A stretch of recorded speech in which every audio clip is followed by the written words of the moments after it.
tentuan lah.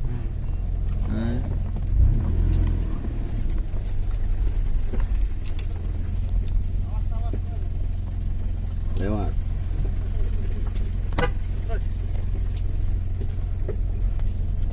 Oh, bagus ya kerja. Hidup nama. Sago pun kerja ke tim.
Bagi saya, kalau memang sebatas izin itu ada, tentu tidak menyalahi dari prosedur.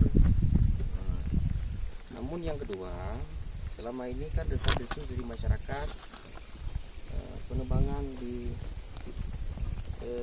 bawah PT Rencong Mas ya? Bukan Pak, kita Rencong Pulp and Paper Industry. Oh, Rencong Industri ya? RPPI ya? RPPI.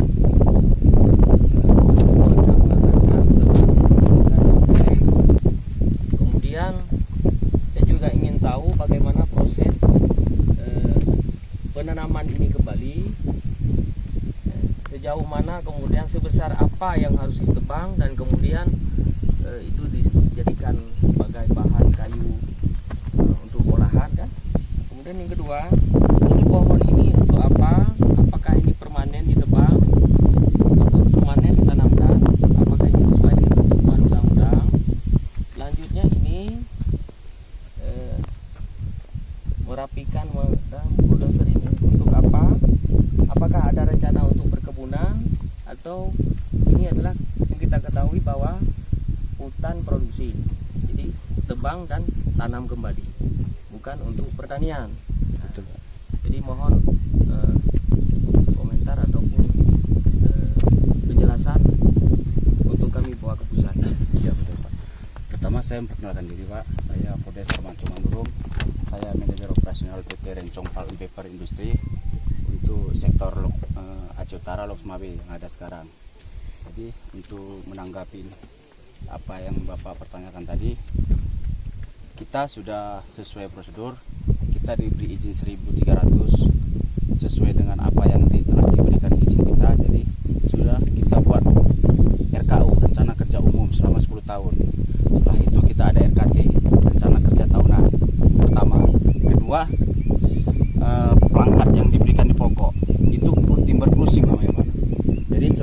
kita ada penebangan, itu pohon kita namai dengan nama daerah. Diameternya, tingginya sebatas yang bisa dipergunakan. Itu di sana ada gitu Pak, nama pohon, diameter pohon sama tinggi pohon. Apa itu calon yang akan ditebang? Benar, itu calon yang akan ditebang. Meskipun segini. Di HTI itu Pak diameter 10. Ini kita HTI, hutan tanaman industri, bukan HPH Pak ya. Nah, kita HTI diameter 10, paling kecilnya diameter 10 Pak. 10 cm. 10 cm. Nah, itu ketentuannya. Jadi itu yang kita cruising dari diameter 10 ke atas.